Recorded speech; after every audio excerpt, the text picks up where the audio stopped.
Die titel van die boek wat pas verskyn het, is Ons kan uit die hok van armoede ontsnap.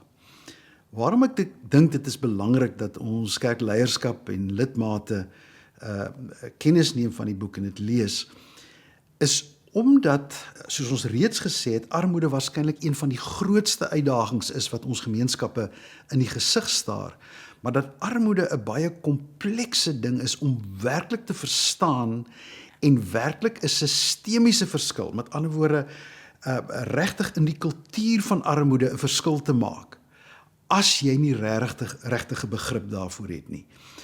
Daar is 'n uitdrukking wat sê, you can't teach poor to the rich.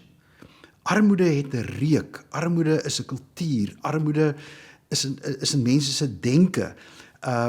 Arme mense gaan jou een of ander tyd teleurstel. As jy dit nie verstaan nie, moenie met armoede werk nie. Maar daar is bepaalde kontoure, wat wanneer mens dit begin verstaan, dit vir jou help om te verstaan waar jy 'n impak kan maak. Nie een van ons kan die hele probleem oplos nie, maar ons kan eers, of dit is in die onderwys, of dit is in die vorming van morele waardes, of dit is in die bou van strukture, of dit is in die herstel van sosiale kohesie en versoening en vrede in samelewings. Daar is konkrete maniere wat ons 'n verskil kan maak, en hierdie boekie wil vir ons help om die uitdagings beter te verstaan, maar ook vir jou te wys waar jy konkreet 'n verskil kan maak in hierdie reuse uitdaging wat ons in die gesig staar.